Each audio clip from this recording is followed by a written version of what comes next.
The reason I wanted plural marriage was because I like the idea of helping raise my sister wife's kids. It's never been more clear to me that one's intention and someone's perception of the same event can be two wildly different things. An event happens on Sister Wives.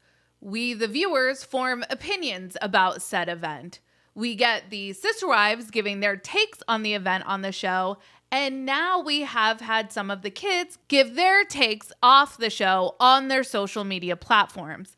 It is so interesting how one event can have such vastly different interpretations depending on which family member is giving their take. Mykelti was just asked about Robyn getting an 11-day honeymoon and why she opted to have her mother watch her kids rather than her sister wives.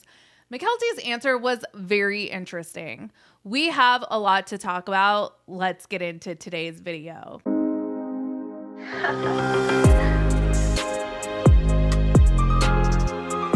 Hey everyone, what's up? It's Sarah and welcome back to my channel. Real quick, before we hop into today's topic, let's hear from today's video sponsor. I am so excited to be partnering again with Raycon. Whether I am catching up on my favorite TV shows in bed or going for walks, you know what's the best thing to bring with me wherever I go? My Raycon everyday earbuds. Raycon offers amazing quality audio at half the price of other premium audio brands. Raycon's optimized gel tips are designed to fit comfortably in your ears to actually stay there. Whether you're trying to watch your guilty pleasure TV shows or get your steps in. Some of my favorite features of the everyday earbuds are the earbud tap functions, which include volume up and volume down controls, play, pause, you can go next song, previous song.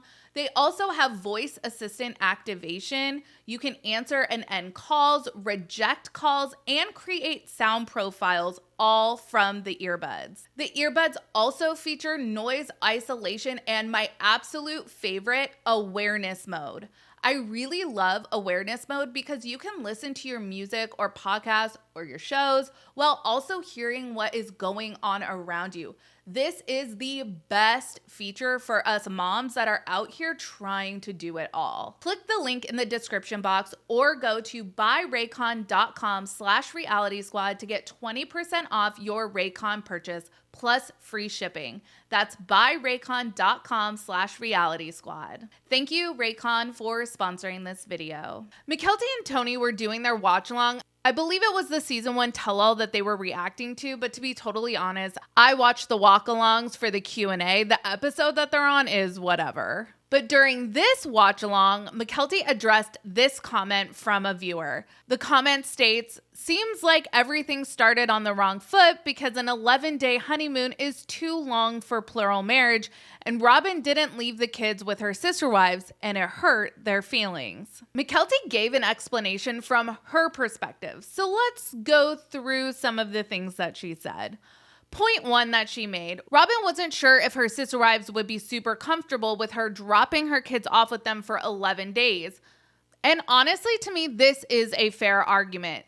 These aren't infants who haven't formed any attachments yet. These are school-aged kids, and I honestly don't fault Robyn for having her mother watch the kids, a familiar person to these children, when they just had their entire lives uprooted. I actually would consider this a good parenting move on Robyn's part. I'm not sure if Robyn had noble intentions here, but I do think she acted in the best interest of her kids. Okay, so point 2 that Mykelti makes, Robyn was trying to be nice by having her mom watch the kids. Again, I don't know if Robyn does anything that isn't 90% selfish, so I don't know if I'm buying the she was trying to be nice narrative, but if I'm following that logic, to Mykelti's credit, what a dose of salt on an open wound it would have been if your husband is going on a bang trip with his new wife and now you have to babysit her kids. So I guess, yeah, thanks for being nice, Robyn. And point 3 that Mykelti makes is Mykelti is acknowledging that her other moms would have been fine with the 3 kids.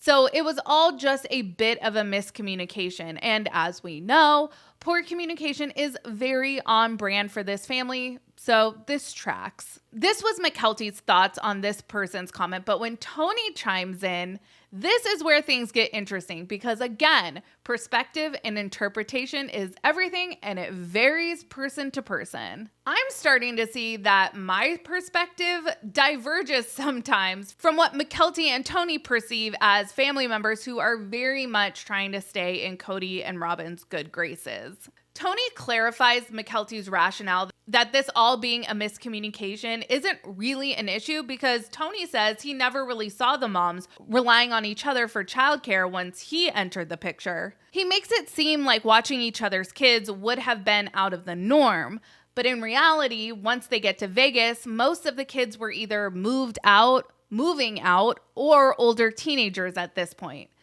Mykelti said that in Lehigh, Christine kind of helped with Janelle's kids, but it was really Logan that was in charge of Janelle's kids. I gotta be totally honest with you guys. I don't think this was intentional, but Mykelti and Tony really downplayed Christine's role in child rearing. Season 1 Janelle could best be described at never missing an opportunity to praise polygamy for allowing her to get out of pesky domestic activities. She was the worker wife and she loved that role.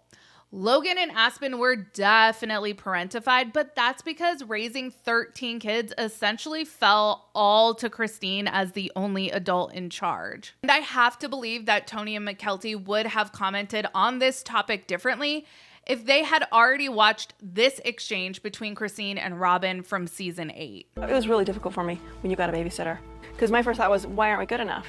It's like, why don't you trust me with your kids? Don't you want a relationship with a sister wife? Are you serious right now? Yes, completely. It broke my heart. Because to me, part of our wonderful magic was that we did that for each other. You can tell Robyn was completely caught off guard by this. This is one of those instances where the Browns' real-life family dysfunction peeked through their carefully constructed show veneer. It's like, shh, Christine, you weren't supposed to tell people we bring in outside childcare for Robyn. Robyn and Kody are just trying to help Mindy pad her resume because she wants to be a teacher, you guys. So we have Christine commenting on the show about how offended she has been over the years that Robyn has chosen not to blend her children in with the rest of the family. To Christine, it seemed like she wasn't seen as a good enough childcare provider. I can appreciate Mykelti's stance of, hey, Robyn didn't want to burden anyone with watching an additional 3 kids on top of their kids. But in reality, when has Robyn ever cared about burdening others with raising her kids? Mykelti, she brought you in at like 14 years old to be live-in childcare for her. Robyn has had a nanny since day 1 in this family. Robyn stays burdening others with the responsibility of raising her children. But it was never a burden that she would bestow upon Christine. She had to stay sowing seeds of division where her children were othered, because this served a dual purpose for her.